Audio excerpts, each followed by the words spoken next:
What if the one thing everyone thought was unquestionable wasn't? Pause on that for a second. Not a rumor, not a headline, not a screenshot ripped out of context. A single question. What if the story the world accepted without blinking was only half the truth? Imagine waking up one morning and realizing that your name, your role, your place in history is no longer yours. That it's being rewritten in real time by strangers with Wi-Fi, strong opinions, and no patience for nuance.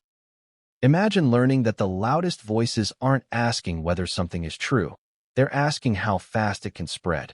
Before we continue, please hit the like button, subscribe to the channel, and turn on the notification bell for updates. This is not a claim. This is not a report. This is a fictional, dramatized what-if scenario. A mirror held up to our obsession with secrets, DNA, legacy, and betrayal. And once you look into that mirror, it's very hard to look away. Because stories like this don't begin with laboratories or envelopes or whispered confessions. They begin with curiosity, with doubt, with that tiny itch in the back of the mind that says something doesn't add up. And when that itch meets fame, power, and the internet, it becomes a wildfire. Picture the scene. A quiet room. No cameras. No aids. No headlines scrolling across the bottom of a screen. Just silence heavy enough to feel physical. The kind of silence that presses against your chest. The kind that tells you something irreversible is about to happen. In this fictional scenario, there's a document. Or maybe it's a result. Or maybe it's just a conversation that never should have taken place. The specifics don't matter yet. What matters is the moment before. The moment when everything still looks normal from the outside. Public smiles. Carefully chosen outfits. Polite laughter. The performance continues, because it always does. That's how public life works. You don't stop the show just because something inside you cracked. But behind closed doors, the questions start stacking up. Why now? Who wanted this? And what happens if the answer is worse than the rumor? Here's where the story gets uncomfortable. Not because of what is revealed, but because of how fast people decide what it means. We live in an era where speculation is treated like evidence, and repetition feels like confirmation. A theory posted once is ignored. Posted twice, it's discussed. Posted 1,000 times, it's accepted as fact. And once something is accepted, trying to correct it feels suspicious. Ask yourself this. When was the last time you waited for proof before choosing a side? In our fictional scenario, the whispers don't explode all at once. They trickle. A comment here. A vague post there. A source close to the situation that never quite has a name. The language is careful at first. Hypothetical. Suggestive. Just enough to hook you. And then comes the shift. The shift where people stop asking if something could be true and start asking how no one noticed sooner. That's when the tone changes. Suddenly, everything becomes evidence. A look. A pause. A photograph taken at the wrong angle on the wrong day. Old interviews are replayed with new interpretations. Jokes become coded messages. Silence becomes guilt. And in the middle of it all, there are children. Children who didn't ask to be symbols. Didn't ask to be hashtags. Didn't ask to be theories. But in stories like this, innocence doesn't stop the speculation. It intensifies it. Here's the contradiction no one likes to admit. The same people who claim they want the truth often don't want the waiting that truth requires. They want resolution. They want shock. They want a clean ending to a messy story. So in this imagined world, pressure builds. From the media, from insiders, from the public, from within. Because secrecy doesn't just hide things. It distorts them. The longer questions go unanswered, the more powerful they become. And at some point, silence stops being neutral. It starts being interpreted. What would you do if you believed the world was building a story about you that you couldn't control? Would you speak, even if speaking made things worse? Or would you retreat, hoping the storm burns itself out? In this fictional narrative, retreat looks like distance. Emotional distance. Physical distance. Conversations that end early. Decisions that feel colder than they should. Not because love disappeared, but because trust started to erode. And trust doesn't shatter all at once. It fractures. Tiny cracks at first, barely visible, easy to ignore, until one day you lean on it the way you always have, and it gives way. Here's the part that makes people uneasy. What if the most damaging moment isn't the imagined revelation, but the reaction to it?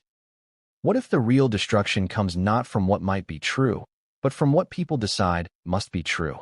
In our scenario, there's a confrontation. Not dramatic in the way movies make it. No shouting. No thrown objects. Just words spoken too carefully. Apologies that don't land the way they're supposed to. Explanations that sound reasonable until you realize how much trust they assume. And somewhere in that conversation, something breaks. Not loudly, not cleanly, but completely. Because betrayal isn't always about lies. Sometimes it's about timing. About what you weren't told, and when. About finding out that other people had access to pieces of your life before you did. Ask yourself this. Is a truth still a truth if it's delivered in a way that destroys everything around it? Or does the delivery become part of the damage? In this story, emotions spill over. Regret surfaces too late. Tears appear not as manipulation, but as panic. The realization that control has slipped away. That once something exists outside the room, it can never be pulled back in. And the world, watching from the outside, doesn't slow down. It accelerates. Think about how quickly narratives become permanent online. Screenshots outlive clarifications. Headlines outlive retractions. First impressions dig in deeper than corrections ever will. So when the phrase cutting ties starts circulating in this fictional world, it isn't just about relationships. It's about self-preservation. About choosing distance over daily damage. About deciding that silence, for all its risks, might be safer than feeding a machine that never gets full. But here's the question that lingers. Is walking away an act of strength or surrender? And what happens when walking away becomes the story itself? Because once the separation is visible, people stop speculating about what might be true and start speculating about why it happened. Motives are assigned. Villains are chosen. Sympathy becomes a currency, traded freely by those who don't have to live with the consequences. This is where our fictional introduction lands. Not on answers, not on proof, but on the moment just before the point of no return. A moment where one decision, to speak, to leave, to stay silent, will define everything that follows. Where relationships, reputations, and identities hang in the balance. And the most unsettling part? In stories like this, once the world believes it knows the truth, the actual truth no longer matters. Because what comes next isn't about facts. It's about fallout. And in the next section, we step into how a single rumor, in a fictional scenario, refuses to die, even when everyone involved wishes it would. Why do some rumors die in hours, while others refuse to disappear no matter how many times they're denied? That's the question hanging in the air as this fictional story moves forward. Because once the introduction ended, once the silence settled, and the unspoken tension took shape, something else quietly began to grow. Not evidence, not truth, something far more dangerous. A rumor, and not the loud, explosive kind that announces itself with sirens and breaking news banners. This one was subtle, persistent. The kind that creeps instead of sprints. The kind that survives precisely because it never fully shows its face. In this imagined scenario, it didn't start with a headline. It started with a comment. Buried deep in a forum thread no one was supposed to take seriously. A single sentence framed as curiosity, not accusation. Has anyone else noticed kind of thought? No names. No proof. Just implication. Those are always the most powerful. Because implication invites participation. It asks the reader to finish the thought themselves. And once they do, the idea feels like their own. Have you noticed how rumors rarely sound confident at first? They hedge. They whisper. They pretend they're just asking questions. But questions, when repeated often enough, begin to sound like statements. In this fictional world, that first comment was screenshotted, then reposted, then quoted with a little extra emphasis. Each time it traveled, it picked up a new layer of interpretation. A new tone, a new certainty. Within days, what started as speculation had evolved into people are saying. And once people are saying something, it becomes oddly resilient. Ask yourself this. When someone says people are talking about it, do you stop to ask who those people actually are? Or do you assume there must be a lot of them? That's how this rumor learned to breathe. It fed on repetition, on boredom, on the internet's endless appetite for mystery involving famous lives. It didn't need facts, it needed gaps. And there were plenty of those. Gaps in timelines, gaps in access, gaps between what was shared publicly and what remained private. And every gap became an invitation. In this imagined scenario, Content creators noticed the engagement spike almost immediately. Videos framed as analysis popped up overnight. Thumbnails hinted at secrets without ever stating them outright. Voices dropped dramatically at just the right moments. Notice how often outrage hides behind concern. "I'm not accusing anyone," they'd say. "I just think it's strange. I just want answers." But answers to what exactly? That's the trick. The question keeps shifting. One day it's about timing. The next it's about behavior. The day after that, it's about character. And by the time anyone realizes what's happening, the conversation is no longer about a rumor. It's about a narrative. And narratives are hard to kill. Because narratives don't require proof. They require belief. In this story, the rumor gained momentum not because it was compelling, but because it was flexible. It could adapt to whatever information surfaced. If someone denied it, the denial became suspicious. If no one commented, the silence became suspicious. If a smile looked too forced, suspicious. If it didn't, suspicious. Do you see the trap? Once a rumor reaches this stage, it becomes unfalsifiable. Every outcome confirms it. Every response feeds it. And every attempt to correct it feels like damage control instead of clarity. That's when the tone shifts from curiosity to certainty. People stop saying, "What if?" and start saying, "Obviously. Obviously it explains this. Obviously it explains that. Obviously we were lied to." And suddenly, the burden of proof flips. Instead of asking whether the rumor is true, the crowd demands proof that it isn't.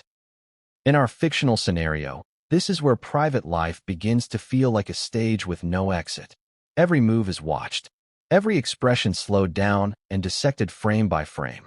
Experts with no expertise weigh in confidently. Comment sections fill with armchair psychologists and amateur detectives. And somewhere in the middle of it all, the people at the center of the story are still waking up, making breakfast, trying to live ordinary moments inside an extraordinary storm. Imagine that.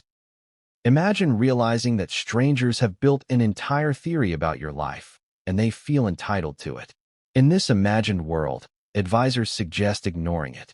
That's always the first recommendation. Don't dignify it. Don't amplify it. It will pass. But what if it doesn't? What if the rumor keeps resurfacing, reshaped, and rebranded each time it fades?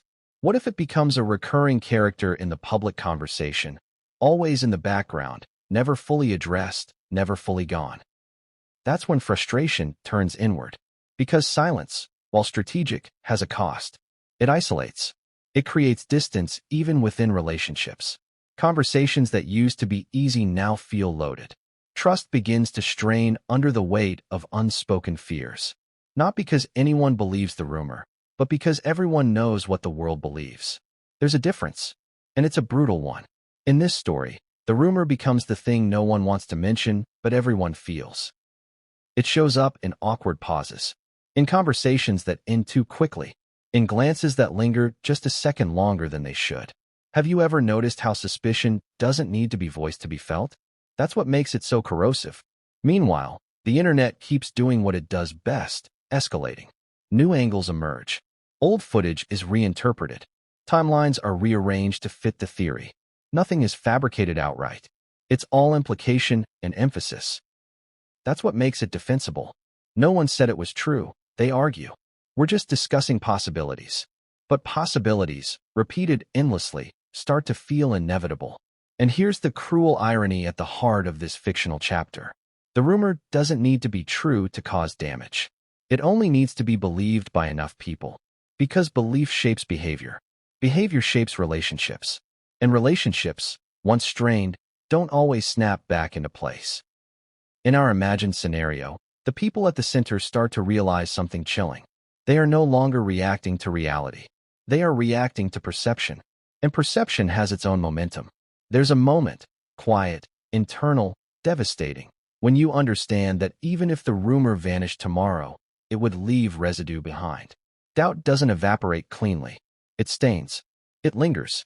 It changes how people look at you, even subconsciously. That's when the question shifts again. Not is this true, but how do we survive this? Because the rumor isn't just an external problem anymore.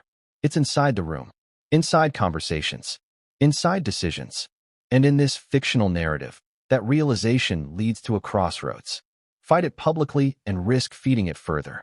or withdraw privately and risk letting it define you. Neither option feels like a win.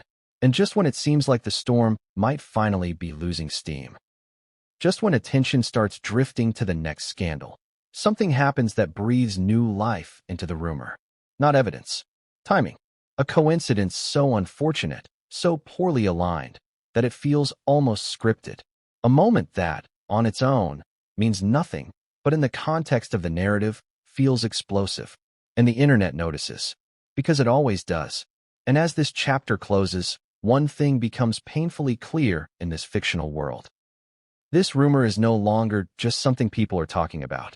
It's something that's shaping decisions behind closed doors. What happens when curiosity stops being passive and turns into intent? Because there's a line, thin, almost invisible, between wondering and doing. Between asking questions and deciding you deserve answers. And once someone crosses that line, everything changes. This is the moment our fictional story steps into next. Not with sirens, not with headlines, but with a decision made quietly, deliberately, and without applause. In this imagined world, the rumor has reached a strange plateau. It's no longer exploding, but it's no longer fading either. It's stabilized, settled into the background like a low hum you can't tune out. People reference it casually now, as if it's always been part of the conversation. That thing everyone talks about. You know, that situation. The questions people still have. Notice how no one even needs to say what they mean anymore. And that normalization? That's what makes it dangerous. Because once something becomes normalized, it starts to feel reasonable to act on it. In this fictional narrative, someone does exactly that. Not a villain, not a hero, just a person convinced they're doing the responsible thing. Have you ever noticed how often harmful actions are justified as necessary? They don't start with bad intentions. They start with rationalizations. With phrases like for clarity, for peace of mind, to put this to rest once and for all. And in this story, the rationale sounds almost noble. If the rumor is false, proving it ends the pain. If it's true, confronting it prevents greater harm later. Either way, action feels justified. That's how the next phase begins. Quietly, behind closed doors, conversations shift from hypotheticals to logistics. From what if to how would one even do that? The language becomes careful, technical, sanitized. Emotional weight disguised as procedural discussion. It's unsettling how quickly morality can be reframed as efficiency. In this imagined scenario, there's no dramatic declaration. No announcement that something irreversible is about to happen. Just a subtle change in tone. A seriousness that wasn't there before. A sense that whatever comes next will leave a mark, no matter the outcome. And here's where the contradiction tightens. The very act meant to resolve uncertainty is also the act that deepens mistrust. Because once action is taken in secret, even with good intentions, secrecy itself becomes the fracture. Ask yourself this. If you truly believed something could destroy a relationship, would you confront it openly? Or would you try to control the outcome first? In this story, control feels safer. Control feels quieter. Control feels like protection. But control has consequences. The imagined process begins in a way that feels almost mundane. Forms, appointments, waiting, the kind of bureaucracy that drains drama from even the most emotionally charged decisions. And yet, beneath that surface normalcy, tension builds. Because once a process exists, it demands completion. You can't half-finish something like this. That's the part people don't always think through. You can't unknow what you're about to learn. You can't pause halfway and pretend curiosity never took over. Once you initiate the mechanism, it keeps moving forward, with or without your emotional readiness. And in this fictional scenario, waiting becomes its own form of torture. Time stretches. Days feel longer. Every delay invites second-guessing. Was this a mistake? Was it necessary? Should it be stopped? But stopping now would raise even more questions. So it continues. Meanwhile, the outside world remains unaware. The rumor hums along, fed by speculation and boredom. No one knows that behind the scenes, a line has already been crossed, that something irreversible is in motion. That's what makes this stage so unsettling. The disconnect. Public perception remains static while private reality accelerates. Imagine carrying that weight, knowing that a piece of information, real or imagined, could redraw everything. and knowing that once it exists, it will never truly belong to just you. In this fictional narrative, emotional distance deepens during this period. Conversations become cautious. Words are chosen too. As this chapter closes, the fictional story reaches a point of no return. Because the next step isn't about curiosity or process anymore. It's about confrontation. About how and whether this information will be shared. About what happens when secrecy collides with emotion.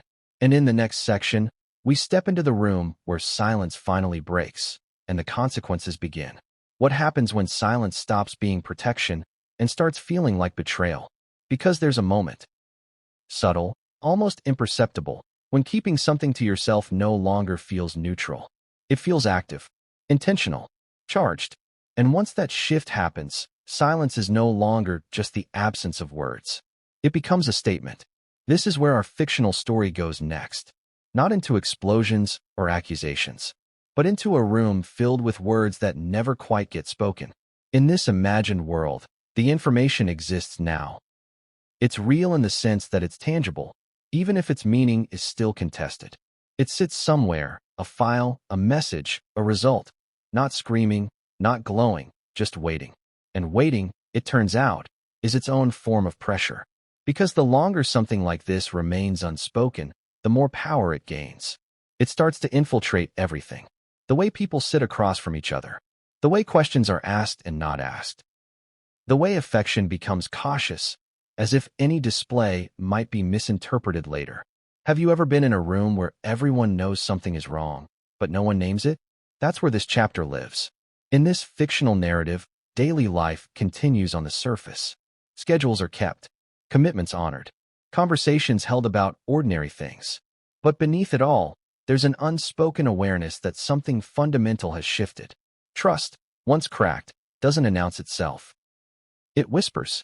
It shows up in hesitation, in second-guessing, in the strange sensation that you're no longer being fully seen, or that you're no longer fully seeing the person in front of you. And the hardest part? Both sides feel justified. On one side, there's the belief that silence is temporary, that the right moment hasn't arrived yet, that speaking too soon could cause unnecessary damage. That clarity requires timing. On the other side, there's the feeling that something is being withheld, that conversations feel incomplete, that emotional distance has crept in without explanation. Neither side is lying, but neither side is fully honest either. That's the contradiction at the heart of this stage. In this imagined scenario, the emotional temperature begins to fluctuate unpredictably. Some days feel almost normal, light, even hopeful. Other days feel brittle, like one wrong word could shatter everything. And those are the days when silence becomes unbearable. Because silence invites imagination. And imagination, when fueled by fear, rarely lands on the most charitable interpretation. Ask yourself this. If you sensed someone you trusted was holding back something important, would you assume they were protecting you or protecting themselves? In this fictional story, that question goes unanswered for too long. The rumor outside continues its slow burn. Not exploding, not disappearing, just existing. And every time it resurfaces, it adds another layer of strain to the silence inside. Because now, silence doesn't just feel personal. It feels strategic. And strategy, in relationships, often reads as manipulation, even when it isn't intended that way. This is where emotional contradictions intensify. There's love, still present. Concern, still genuine. But also suspicion, creeping and corrosive. Moments that once felt intimate now feel scrutinized. Compliments sound rehearsed. Reassurances sound like defenses. Even kindness can feel calculated when trust is unsettled. And the person holding the information feels it too. The weight of knowing without sharing. The fear of saying the wrong thing. The anxiety of imagining every possible outcome. Because once words are spoken, they can't be retracted. And once this particular silence breaks, there's no returning to the version of the relationship that existed before. That's the cruel paradox. Silence is painful, but speech feels dangerous. In our imagined world, there's a moment, quiet, unremarkable to outsiders, where the tension almost breaks. A question hangs in the air just a beat too long. A look lingers. A conversation veers dangerously close to the truth. And then it swerves away. Not because the moment wasn't right, but because fear intervened. Fear of consequences. Fear of blame. Fear of confirming the worst assumptions. That near miss changes everything. Because once you almost speak, once you feel the truth pressing against your throat, retreating from it leaves a residue of regret. You start replaying that moment in your mind. Should I have said something? Did they notice? What does my silence look like from the outside? And here's where the psychological toll deepens. Silence doesn't just affect the person being kept in the dark. It isolates the person holding the secret too. They begin to feel alone with their knowledge, trapped between responsibility and fear. Have you ever held on to something not because you wanted to, but because you didn't know how to let it go? That's the emotional terrain of this chapter. Meanwhile, the public narrative keeps evolving. New voices enter the conversation. Old assumptions harden. The rumor is no longer shocking, it's familiar. And familiarity breeds expectation. People expect a response now, not necessarily because they're owed one, but because the absence of one feels conspicuous. And this is where silence starts being interpreted. Silence means guilt. Silence means confirmation. Silence means something is being hidden. Even though silence can also mean confusion, or fear, or the desire to protect. But nuance doesn't trend. In this fictional scenario, advisors debate next steps. Every option feels flawed. Speak now and risk misinterpretation. Wait longer and risk letting others define the story. There's no clean exit. And internally, the emotional distance reaches a tipping point. Conversations feel transactional. Emotional safety erodes. The sense of partnership, of being on the same side, begins to falter. Because partnerships rely on shared reality. And right now, reality feels fragmented. One person knows something. The other senses something. Neither feels secure. That's when silence transforms from shield to weapon, even if no one intended it to. And eventually, something has to give. In this imagined narrative, the breaking point doesn't arrive with shouting or accusations. It arrives with exhaustion. The kind of exhaustion that comes from holding your breath for too long. The realization that waiting for the perfect moment might mean waiting forever. And the haunting understanding that the longer this continues, the more damage is being done, not by the information itself, but by the space around it. This is the moment where the question changes again. Not what should be said, but what happens if nothing is said at all? Because doing nothing is still a choice. And in stories like this, inaction can be just as consequential as action. As this chapter draws to a close, the fictional story stands on the edge of a long-delayed reckoning. The silence has stretched as far as it can. The emotional distance is no longer sustainable. And the next interaction, the next conversation, will not be able to avoid what's been hovering unspoken between them. In the next section, the silence finally breaks. Not cleanly, not gently, but irreversibly. What do you say when the truth has been sitting between you for so long that it started to rot the air? Because there comes a point when silence doesn't just strain a relationship, it rewires it. When every unspoken thought grows heavier than the words you're afraid to use. And once you cross that threshold, the conversation you've been avoiding doesn't arrive gently. It arrives because it has to. This is the moment our fictional story finally steps into. Not as a planned confrontation, not as a carefully scripted disclosure, but as a collision. In this imagined world, the breaking of silence doesn't happen during a dramatic argument or a headline-worthy moment. It happens during something painfully ordinary. A routine exchange. A question asked without accusation. A tone that sounds neutral but isn't. How long were you going to wait? That's all it takes. No raised voice. No dramatic pause. Just a sentence that lands differently because of everything sitting beneath it. Have you ever noticed how the simplest questions become devastating when context changes? In this fictional scenario, that question freezes the room.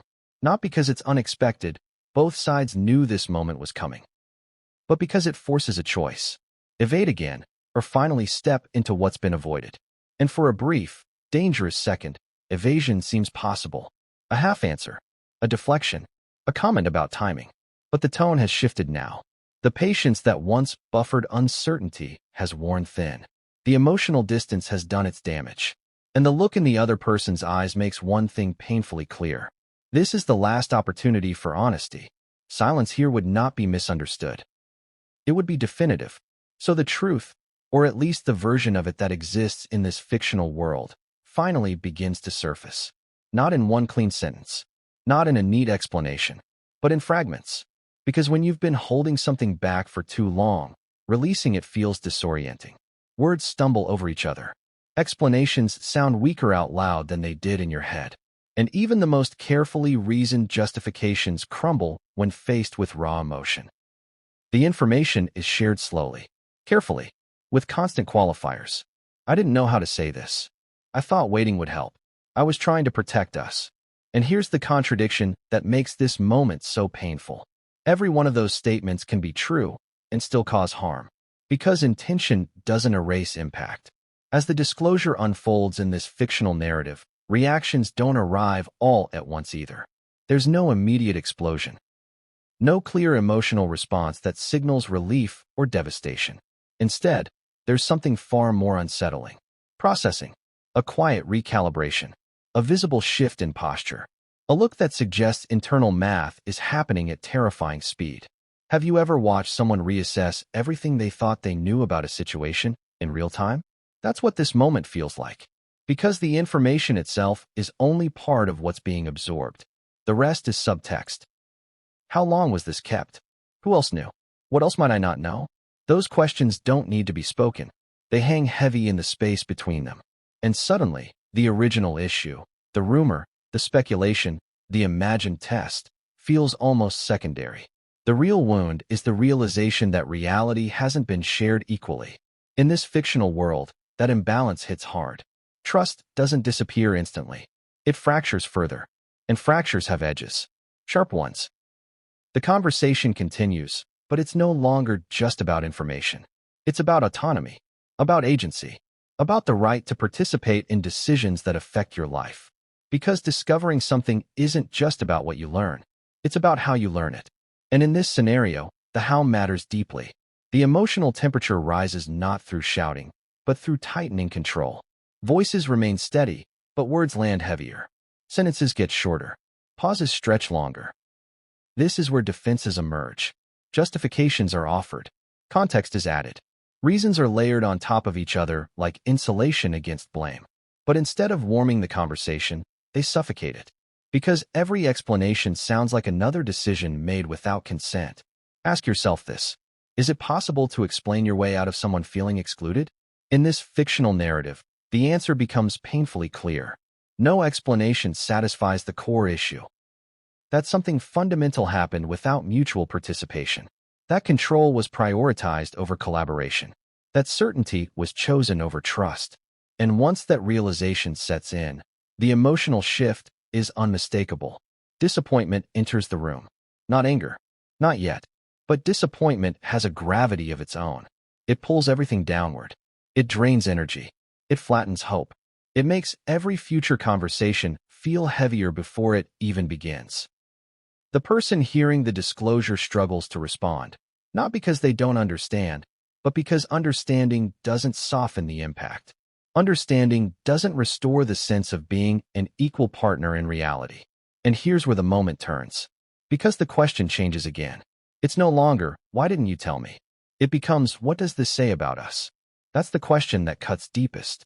Because it reframes the entire relationship. It forces a re-examination of patterns, of past decisions, of moments that now feel different in hindsight. Were there other times information was withheld? Other decisions made unilaterally? Other silences that weren't as innocent as they seemed? In this fictional world, the weight of that reevaluation is crushing. Because once you start questioning the foundation, everything built on it feels unstable. The conversation spirals, not into chaos, but into complexity. Emotions overlap. Contradictions surface. Love and hurt exist side by side, neither canceling the other out. That's what makes this moment so excruciating. There's no clear villain, no easy resolution. Just two people confronting the consequences of fear-driven choices. And fear, it turns out, is a terrible architect. It builds walls where bridges were needed. It prioritizes control over connection. It convinces you that withholding is safer than sharing, until it isn't.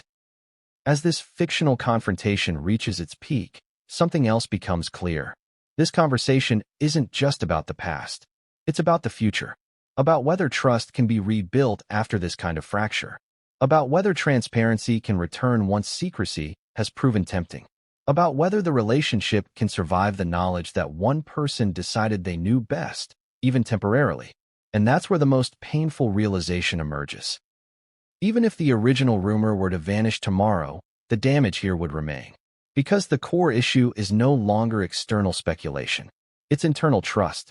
The conversation winds down not because everything has been resolved, but because emotional capacity has been exhausted. There are no neat conclusions, no comforting reassurances, just an unspoken understanding that something fundamental has shifted. Distance follows, not dramatic separation, not immediate decisions, but a cooling. A sense that space is needed, not as punishment, but as preservation. And as this chapter closes, the fictional story leaves us with a haunting truth. Sometimes, the moment you finally speak doesn't save the relationship. It reveals how fragile it already was. Because in the next section, we explore what happens after the words are said, when the world outside senses a change, and speculation intensifies in ways no one anticipated. And that's when the fallout truly begins. What happens when the world senses a shift before anyone explains it? Because here's the uncomfortable truth about public life. Perception doesn't wait for confirmation. It watches patterns. It listens for silence. It notices absence before it understands cause. And once it senses a change, it fills the gaps with whatever story fits best. This is where our fictional narrative turns outward. Because after the words are spoken behind closed doors, after the conversation that could no longer be avoided, something changes in the air. It's subtle, almost invisible, but it's there, and the world feels it. In this imagined scenario, nothing is announced. No statement is released. No carefully crafted message hits the feeds. On the surface, everything appears exactly as it did before. But the rhythm is off. Public appearances feel slightly delayed. Interactions feel more measured. The energy that once felt rehearsed now feels restrained. Not colder, just cautious. As if everyone involved is acutely aware that every gesture will be interpreted. And interpretation is the internet's favorite sport. Have you ever noticed how quickly people detect emotional shifts even when they don't know what caused them? A pause becomes a signal. A canceled plan becomes evidence. A lack of photos becomes suspicious. In this fictional world, speculation doesn't restart, it intensifies. Because now, the rumor has context. Not proof. Not confirmation. But confirmation-adjacent material. And for online audiences, that's often enough. Content creators begin connecting dots that were never meant to touch. Old assumptions are repackaged as early signs. The narrative tightens. What once felt like a loose theory now feels structured, convincing, dangerously so. And here's the contradiction that fuels it all. The more the people at the center try to regain stability privately, the more unstable they appear publicly. Because privacy, in a hyper-visible world, looks like secrecy, and secrecy looks like guilt, even when it isn't. In this imagined fallout phase, advisors debate strategy relentlessly. Do nothing and let interest burn out. Address it directly and risk amplifying it. Redirect attention elsewhere and hope fatigue wins. Every option has consequences. Every move feels like it will be misread. And that's because it will be. The internet doesn't react to intent. It reacts to optics. Ask yourself this. When was the last time you saw restraint interpreted generously online? In this fictional scenario, restraint is read as avoidance. Careful language is read as spin. Distance is read as division. And once those interpretations take hold, they feed themselves. One account posts speculation. Another reacts to it. A third analyzes both. Soon, the analysis becomes the story. And the original uncertainty, the thing that started it all, is buried under layers of commentary. That's how narratives calcify. Meanwhile, inside the relationship, the emotional aftershocks continue. The confrontation didn't end anything. It exposed things. It stripped away assumptions. It forced both sides to sit with uncomfortable realizations. One of those realizations is this. The outside world now has more influence than either of them wants to admit. Because even when you don't read the comments, you feel their presence. You sense the pressure they exert on decisions, on tone, on timing. Privacy begins to feel like a luxury that no longer exists. In this imagined world, distance becomes practical, not punitive, Not dramatic, just necessary. Space is requested, not because love is gone, but because emotional clarity is impossible in constant proximity. Because processing requires silence. Because proximity amplifies every unresolved feeling. And again, the world notices. Schedules shift. Plans are adjusted. Faces appear less frequently together. Nothing that could be labeled definitive, just enough to fuel curiosity. Have you ever seen a story take shape before anyone involved decides what it actually is? That's what's happening here. And as speculation grows louder, it begins to affect how both individuals are treated publicly. Every interaction is read through the same. The one that decides everything. That kind of pressure doesn't foster connection. It breeds hesitation. And hesitation, unfortunately, reads as uncertainty, both privately and publicly. In this imagined scenario, the children become the silent center of gravity. Every decision is filtered through the question of protection, not just from rumors, but from instability, from emotional whiplash, from being pulled into narratives they didn't create. That consideration complicates everything. Because protecting them means limiting exposure. Limiting exposure means limiting appearances. Limiting appearances fuels speculation. And around it goes. Have you ever tried to solve a problem where every solution seems to create a new problem? That's the emotional math being done here.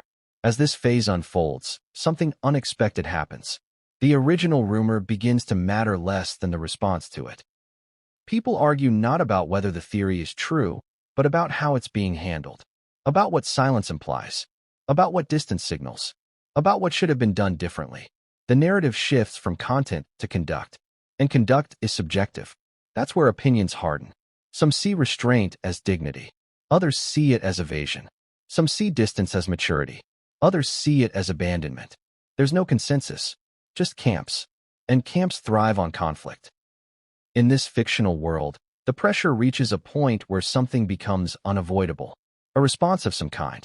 Not because it will solve everything, but because the absence of one is now causing more damage than its presence might. This realization doesn't come from outrage. It comes from exhaustion. From the understanding that allowing others to write the story indefinitely is not neutrality, it's surrender. But responding brings its own risks. Say too much and fuel the fire. Say too little and confirm suspicions. Say the wrong thing and create headlines you can't outrun. So the decision isn't about truth anymore. It's about control of narrative. And that's when the stakes shift again. Because once a response is considered, questions arise that go far beyond wording. Who speaks? When? Together or separately? Privately or publicly? Each choice sends a different signal. Each signal will be interpreted. An interpretation, once again, won't be generous. As this chapter draws toward its close, tension reaches a new peak. Not explosive, not chaotic, but sharpened. The kind of tension that precedes action. The kind that suggests something is about to change, not because it's desired, but because it's inevitable. In this fictional narrative, the next step is no longer about managing rumors or navigating emotions. It's about making a choice that will redefine everything that follows. And in the next section, we step into the moment where strategy turns into declaration, and the attempt to regain control of the story carries consequences no one fully anticipates. What do you do when every option feels wrong, but doing nothing feels worse? Because that's the moment this fictional story has been circling. The point where restraint no longer reads as wisdom, and silence no longer feels protective. The point where strategy stops being about patience and starts being about survival. This is where calculation enters the room. Not emotion, not impulse. Calculation. In this imagined world, the realization doesn't arrive all at once. It seeps in slowly, through patterns no one can ignore anymore. The tone of coverage. The assumptions embedded in casual commentary. The way questions are framed as if answers already exist. It becomes clear that the story is being told, with or without participation from the people at its center. And that understanding changes everything. Because once you accept that the narrative has escaped you, the goal shifts. It's no longer about stopping it. It's about steering it, even slightly, away from its most destructive interpretations. That's when the conversations behind closed doors take on a different quality. They're no longer emotional. They're logistical. What do we say? What don't we say? What happens if we wait another week? What happens if we speak now? Every word is weighed not for truth alone, but for impact. Every phrase tested against 1,000 imagined reactions. Have you ever tried to write a sentence knowing it will be dissected by millions of strangers who already think they know what it means? That's the mental space this chapter occupies. In this fictional scenario, advisors disagree sharply. Some argue that acknowledgement is essential, that saying something, anything, restores a sense of agency. Others warn that even the smallest statement could legitimize the rumor, that engagement is oxygen. Both sides are right, and that's what makes the decision so paralyzing. Because this isn't a normal crisis. There's no single allegation to refute, no discrete event to clarify. There's only a cloud of implication, amorphous, shifting, impossible to pin down. How do you deny something that was never formally claimed? How do you correct something that exists mostly in inference? The contradiction is brutal. Address it, and you risk amplifying it. Ignore it, and you let others define it. In this imagined world, the pressure doesn't just come from outside. It comes from inside too, because trust has already been strained. Distance has already formed. And now, every strategic choice feels personal. One side worries that speaking will expose vulnerabilities. The other worries that silence will deepen emotional separation. Strategy becomes entangled with emotion. And that makes every discussion heavier. There's a meeting in this fictional narrative, not dramatic, not cinematic, that lasts far longer than planned. Notes are taken. Phrases are drafted and discarded. Entire paragraphs are written only to be deleted minutes later. Because every version feels inadequate. Too defensive, too vague, too revealing, too cold. And here's the uncomfortable realization that emerges during that process. There is no statement that will satisfy everyone. Not the skeptics, not the supporters, not the commentators who thrive on ambiguity. So the goal narrows, not to convince, but to stabilize, not to end the conversation, but to prevent it from escalating further. That's a subtle but critical shift. In this fictional scenario, the language begins to take shape around that idea.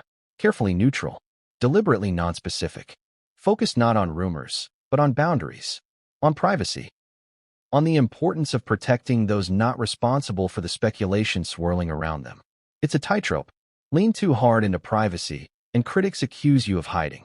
Lean too hard into reassurance, and critics accuse you of distraction. And once again, the children sit at the center of every calculation.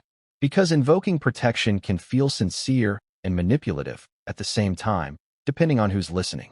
And that duality makes every word feel dangerous. Have you ever tried to do the right thing knowing it will be interpreted as the wrong thing by someone no matter what? That's the emotional paradox of this stage. As drafts evolve, another question surfaces, one that no one wants to ask out loud at first. Who delivers the message? Together, it signals unity, but risks scrutiny of body language, tone, chemistry. Separately, it signals independence, but risks fueling narratives of division. There's no neutral choice. And this is where the fictional story reveals one of its most unsettling truths. In high-profile situations, communication isn't about clarity. It's about optics, how it looks, how it feels, how easily it can be clipped, captioned, and reinterpreted. The medium matters as much as the message. A written statement feels distant. A video feels performative. A live appearance feels risky. Every format carries baggage. In this imagined scenario, the final decision isn't bold. It's cautious, conservative, designed to minimize variables rather than maximize persuasion. But even caution carries risk. Because once the decision is made, once the plan is set, anticipation begins to build outside. The internet senses movement. Teases circulate. Phrases like "sources say a response is coming" start appearing. Expectation hardens. And expectations are dangerous. Because when people expect fireworks, anything less feels suspicious. As the fictional timeline advances, emotional distance within the relationship deepens in a quieter way. The focus on strategy leaves little room for processing what's already happened. Conversations revolve around messaging instead of meaning, logistics instead of feelings. That avoidance feels practical, but it also feels like postponement. Because no amount of public communication can repair private fractures. No statement can substitute for trust. And deep down, Both sides know that whatever happens next will not resolve the underlying issues between them. It will only add another layer. And yet, proceeding feels unavoidable, because allowing the world to keep speculating unchecked feels worse. In this imagined world, the night before the planned response is heavy. Sleep doesn't come easily. Thoughts loop. Scenarios replay endlessly. What if it's misinterpreted? What if it backfires? What if it confirms what people already believe? And beneath all those questions lies a deeper fear. What if speaking changes nothing? Because that possibility, that all this effort, all this calculation, all this risk results in no shift at all, is the most unsettling outcome. But backing out now would create its own story. Silence after signaling speech would feel like retreat, like indecision, like something went wrong behind the scenes. So the path forward narrows. The response will happen, not because it's perfect, not because it's safe, but because it feels necessary. And as this fictional chapter draws to a close, the stakes crystallize. This is no longer about rumors alone. It's about identity, about control, about whether the people at the center can reclaim even a fraction of the narrative that's been built around them. Because in the next section, the response finally becomes public, and the reaction is nothing like what anyone expected. What happens when the moment you've been preparing for finally arrives, and control slips through your fingers anyway? Because no matter how carefully a response is planned, no matter how many drafts are written and discarded, the instant it becomes public, it no longer belongs to you. It belongs to interpretation, to reaction, to 1,000 different lenses you can't possibly account for. This is the moment our fictional story steps into now. The response goes out quietly. No dramatic countdown, no teaser video, no carefully staged reveal. Just a release, measured, restrained, intentionally uneventful. And for a brief moment, there's silence. That silence feels hopeful, almost peaceful, but it doesn't last. Because the internet doesn't respond all at once. It reacts in waves. The first wave is confusion. People read the statement once. Then again, they look for keywords they expected to see but didn't. They notice what's emphasized and what's conspicuously absent. Screenshots circulate with highlights and arrows. Tone is analyzed before substance. What does this sentence really mean? Why phrase it this way? Why now? In this fictional world, early reactions are tentative. No one quite knows how to frame it yet. And uncertainty creates space for interpretation to rush in. That's when the second wave hits. Opinion. Commentators begin to take sides, even though no side has been clearly defined. Some praise the restraint. They call it dignified, mature, necessary. Others see it as evasive, calculated, cold. And once those labels stick, the conversation hardens. Notice how quickly nuance disappears once people choose a position. Supporters focus on intent. Critics focus on omission. Everyone feels validated by the parts that align with what they already believed. And the statement, the thing meant to calm the storm, becomes a Rorschach test. People don't read it for meaning. They read it for confirmation. In this imagined scenario, clips begin circulating within hours. Phrases removed from context. Sentences frozen mid-thought. Headlines condense paragraphs into 5-word interpretations. And something unexpected happens.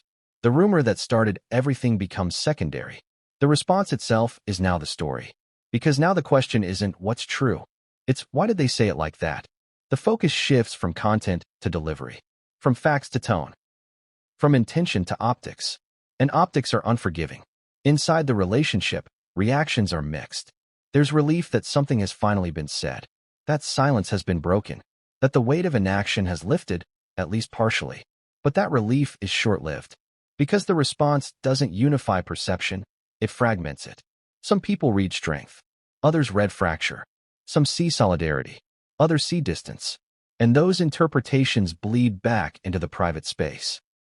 Because when the world starts narrating your relationship, it's hard not to hear echoes of that narration in your own conversations. Have you ever noticed how external pressure can amplify internal doubts? That's what happens here. The response was meant to draw a boundary, to reclaim some control. But instead, it invites more scrutiny, more speculation, now focused on micro details. Body language, timing, word choice. Every element becomes evidence. And here's the cruel twist in this fictional chapter. The response doesn't create clarity, it creates momentum. People who were only casually aware of the rumor are now fully engaged. The statement legitimizes the conversation by acknowledging its existence, even without addressing specifics. And once legitimacy enters the chat, engagement skyrockets. This is where the third wave arrives. Fatigue. Not from the audience, from the people at the center of the story. Because responding doesn't bring closure. It opens a new chapter, one where every follow-up question feels more invasive than the last, where every request for clarification feels like a demand, and demands, even polite ones, erode patience. In this fictional world, requests begin coming in. More statements, clarifications, interviews, exclusive conversations, each framed as an opportunity to set the record straight. But straight about what exactly? There is no single record. There is no single misunderstanding. There is only a web of assumptions that no single response can untangle. Inside, frustration builds, because it becomes clear that no amount of communication will satisfy those who are already convinced of a particular narrative. And trying to convince them only deepens the sense of futility. This is where emotional exhaustion sets in. Not dramatic burnout, quiet depletion, the kind that shows up as shorter answers, longer pauses, a desire to retreat from public view altogether. And again, retreat is noticed. Absence becomes commentary. Distance becomes speculation. Privacy becomes proof. The loop tightens. In this imagined scenario, the children remain a constant consideration, not just as individuals to be protected, but as symbols unfairly pulled into adult narratives. Every headline feels heavier because of them. Every reaction feels amplified. Because once children are invoked, criticism sharpens. Some accuse. Others defend. Few pause. And that imbalance weighs heavily. As days pass, it becomes clear that the response hasn't stopped the story, it's transformed it. The rumor has evolved into a debate about character, communication, and credibility. And credibility, once questioned, is hard to restore. The most unsettling realization of this chapter is this. The response did exactly what it was designed to do, and still failed. It set boundaries. It avoided escalation. It protected certain details. But it didn't address the emotional hunger driving the speculation. People don't just want information. They want resolution. And resolution is something no statement can provide when trust, both public and private, has been compromised. Inside the relationship, the gap widens subtly. Not through conflict, through misalignment. One side feels the response was necessary and sufficient. The other feels it was incomplete, not in content, but in connection. Because communication isn't just about what you say. It's about whether the person hearing it feels included. And inclusion is what's been missing for too long. As this fictional chapter draws toward its end, the realization settles in like a weight. Public response cannot fix private fracture. No amount of strategic messaging can replace emotional repair. And no statement, however measured, can rewind the choices that led here. The response has gone out. The world has reacted. And now, a new question looms. What happens when public narrative and private reality drift so far apart that they can no longer coexist? Because in the next section, we step into the aftermath, not the headlines, but the quiet consequences. The decisions made when the noise becomes unbearable. The moment when survival stops meaning optics and starts meaning distance. What happens when the noise becomes so loud that survival no longer means being heard, but being gone? Because there's a breaking point people don't talk about enough. Not the dramatic one filled with shouting or slammed doors, but the quieter one. The moment when constant scrutiny drains you so completely that the only way to protect what's left is to step away. This is where our fictional story turns inward again. After the response goes public and the reactions ripple outward, something subtle but profound begins to happen behind the scenes. The focus shifts, not toward repairing image, not toward controlling narrative, but toward endurance. How long can this continue? That question starts appearing in private conversations. Not as panic, as assessment, as realism. Because the truth, in this imagined world, is that public storms don't always end with resolution. Sometimes they just keep cycling, feeding on themselves, until the people at the center either harden or disappear. And hardening has a cost. It requires emotional armor that doesn't come off easily. It changes how you relate not just to the public, but to each other. And after everything that's already fractured, adding more distance feels dangerous. So the alternative begins to feel less like retreat and more like preservation. Distance, not dramatic separation, not abandonment. Distance as a boundary. In this fictional narrative, the decision doesn't come from one side alone. It emerges gradually, through exhaustion rather than conflict. Through the realization that constant proximity, under this level of pressure, magnifies every unresolved emotion. Every conversation circles the same themes. Every silence feels loaded. Every interaction risks reopening wounds that haven't healed. And healing, it turns out, is impossible when the world keeps watching. Have you ever tried to process something painful while knowing every facial expression could be interpreted by millions? That's the environment this chapter explores. So space is suggested. Not coldly, not angrily, almost gently. Space to think, space to breathe, space to regain footing. And here's the part that complicates everything. Space, in private, is healthy. Space, in public, is suspicious. In this imagined world, logistics begin quietly. Adjustments that don't look like statements be you.